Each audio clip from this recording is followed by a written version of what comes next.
Bien, entonces, esta es la metodología de la captura esquemática, ¿no ven?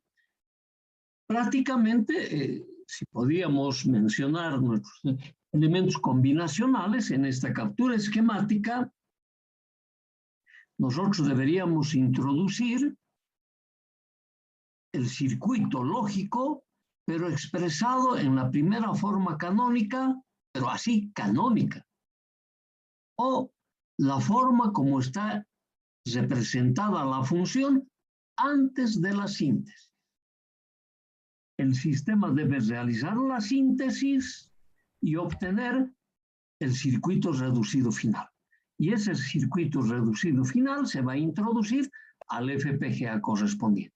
Entonces me está diciendo, he introducido la tarea lógica en forma gráfica, el sistema ha sintetizado en su lenguaje correspondiente y lo ha embebido dentro del circuito integral, que ya puede ser un PLD, o sea, en nuestro caso una GAL, o un CPLD o un FPGA. ¿Lo ve? Ahora, ese es el tema de la captura esquemática. Si utilizamos el lenguaje, entonces vamos a tener que utilizar la sintaxis correspondiente en cada caso. Entonces nos dice ingresar el diseño o circuito lógico mediante la escritura de un código fuente QPL, ya sea en QPL, en VHDL o en Verilog. ¿Sabe? Pero te está hablando de la función original, seguramente expresada en forma literal o traducida en una ecuación. Te dice la ecuación antes del proceso de la síntesis debes introducir al ordenador, siguiendo la sintaxis correspondiente en alguno de estos lenguajes, QPL, VHDL o Verilog, que son los tres elementos que nosotros estamos utilizando. Ok. Para el ingreso del diseño se utiliza el editor de textos que va a tener el CAD. Hemos visto que en los tres CADs que hemos estado utilizando, que utiliza el QPL, que utiliza el VHDL o el Verilog, tiene su propia sintaxis. Entonces, hay que utilizar esa sintaxis, pero nos han dicho en esa sintaxis que utilizamos su editor, pero también podemos utilizar otro editor. Y nos han recomendado, cuando utilizamos otro editor, tenemos que utilizar el editor de textos puesto en inglés, porque si no, nos va a aparecer una cantidad grande de errores que van a superar el tamaño del propio programa. Claro, porque en cada línea vamos a tener errores, en cada palabra vamos a tener errores. Entonces, ese es el único cuidado que hay que tener si es que utilizamos un editor diferente a la del lenguaje. Ok. Claro, dicho eso, te conviene utilizar el mismo editor. Bien.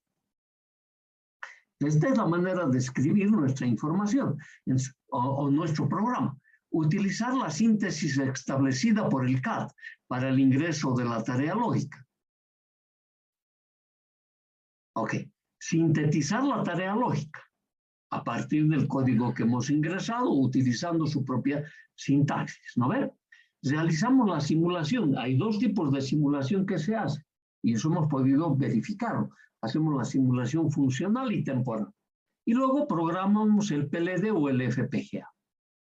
Ahora, lo de bueno, que una vez programado, ya sea el PLD o el FPGA, podemos probar el funcionamiento de ese FPGA en base a la tarea lógica encomendada. Y que este sistema debe ejecutar dicha tarea lógica en forma apropiada. Ajá. Y si no fuese así, tenemos posibilidades de corregir casi inmediatamente. Entonces, prácticamente esta metodología de sintetizar funciones para nosotros es inmediato y rápido. Es decir, ni siquiera necesitamos armar un circuito. El circuito lo vamos a armar una vez que las verificaciones del proceso de funcionamiento de dicho de dicha tarea lógica cumpla con todas nuestras exigencias. Ok. Ahora, habíamos visto para el FPGA que la forma de determinar o los módulos que debo utilizar para el VHDL son bien diferentes para el Verilog. Hemos visto que los módulos que se utilizan en el Verilog son bastante reducidos. En cambio, en el VHDL, por empezar, hay dos módulos básicos que tengo que hacer. El primer módulo básico que debemos declarar nosotros la entidad, ¿no ve? Y la entidad está declarado solo con los puertos de entrada y salida y con la forma de recibir la información de entrada y la forma de obtener la información de salida. Y dependiendo de cómo voy a introducir la información de entrada y la información de salida, puedo o no utilizar las librerías. Entonces, en previsión de aquello, acá, por ejemplo, estamos anotando todas las librerías, dependiendo del caso, que en los programas de VHDL nos permite utilizar. O sea, no cuesta nada anotarlos. De repente, en el proceso utilizo todas, o de repente utilizo uno solo. Entonces, si tú das este listado, tu programa va a estar garantizado, uses o no lo uses. Total, simplemente dice, si yo requiero un tal tipo de instrucción, está mi librería disponible en el lenguaje correspondiente. Entonces, aquí estoy declarando la entidad. La entidad está declarado vía los pines de entrada, la caja negra y el pin de salida.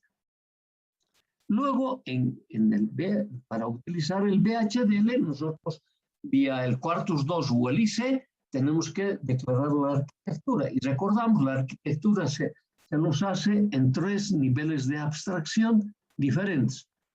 Una más compleja que la otra, pero complejidad relativa, no es para decir qué complicado es esto. Y hemos visto que la forma más corta de ser escrito en estos lenguajes precisamente es la complejidad que utilizan los informáticos. Nos dan en unos programas muy reducidos. Y en el VHDL eso nosotros los denominamos arquitectura. ¿No ve? Tenemos 3 modos de hacer esa arquitectura. Ok. Y este es nuestro mecanismo. Ahora, la arquitectura tiene que estar vinculada a una entidad para que pueda utilizar los pines de entrada y salida de esa entidad. Y la arquitectura me está diciendo es la forma como lógicamente voy a resolver en función de las entradas y salidas. Es lo que me dice la arquitectura. Y ahí me da 3 grados de complejidad. Entonces, estas son las 3 partes básicas que tiene que tener un programa en VHDL. Y esto hemos podido verificar a medida que ha sido desarrollando los diferentes laboratorios que hemos hecho hasta ahora. Lo hemos hecho de esta manera. Y este dispositivo, este programa está utilizando ese circuito integrado con las unidades de entrada-salida, el interconexionado horizontal y vertical y los bloques lógicos que hemos mostrado en la arquitectura del sistema. Y todos esos elementos, tanto los bloques lógicos como las unidades de entrada y salida, como las líneas de interconexionado, son circuitos lógicos que nosotros hemos desarrollado desde nuestro capítulo 1 hasta nuestro capítulo 7. O sea, son totalmente conocidos. Ajá. Y el Verilog es mucho más sencillo para realizar su programa. Está basado solo en módulos. Un solo módulo hay que hacer. ¿A ver? Y en ese módulo están declaradas las entradas, las salidas y la tarea lógica que tiene que realizar. Entonces, es demasiado sencillo. Hemos aprendido de esa manera. Recuerdan, el Verilog ha ingresado por la necesidad de que un docente de la materia de control ha sugerido que debamos explicar el Verilog porque es una estructura muy sencilla. Ahora, lo que pasa es que esta estructura ya estaba explicada en una de las matemáticas que hemos llevado antes de hacer este curso. Es por eso que no lo explicábamos. En cambio, esta estructura no se ve en ninguno de los sistemas.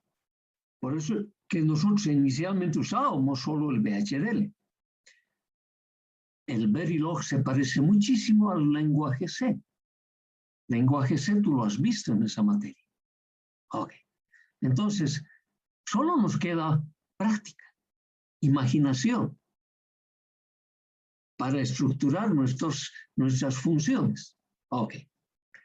Ahora, las herramientas para el CAD, en todos los casos, ¿no ven? Cuando decimos de las herramientas del CAD, claro, ya hemos mostrado lo específico en el WinQPL. Ahora tendríamos que mostrar lo específico en para el CAD, para el VHDL y luego para el Verilog. Para el VHDL y el Verilog es el mismo. Entonces utilizamos este paquete, por ejemplo, el Quartus 2 de Altera. Por ahora estamos utilizando la versión 13, pero en este momento ya estamos en la versión 16 para arriba. Claro, son versiones pasadas que están gratuitas en el Internet. Ok. Aquí todavía estábamos utilizando el Ciclone 2. Ahora ya tengo el Ciclone, estamos en el Ciclone 10. Claro, el Ciclone 10 no va a poder ser cubierto por este Quartus. Pero entras al Internet y hay el Quartus para el Ciclone 10. Versiones pasadas te va a permitir bajar. Te tienes que registrar y lo vas a poder obtener y vas a poderlo utilizar. O vas a utilizar el IC Foundation de Xilinx. Ahí están las dos empresas, Altera y Xilinx, quienes ponen sus versiones pasadas de gratuito en el Internet.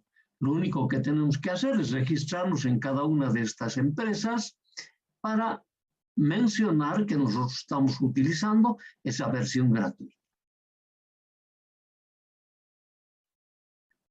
Y con eso hemos terminado nuestro capítulo 8. Solo nos resta practicar con el WinQPL y el VHDL. Y podamos sintetizar circuitos cada vez más complejos.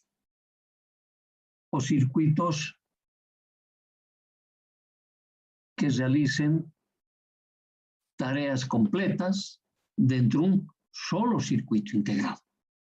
Y ese proceso se conoce con el nombre de funciones embebidas, que es la tecnología actual, como se están aplicando para estos circuitos integrados. Ok, bien. Entonces, una vez terminado nuestro capítulo 8,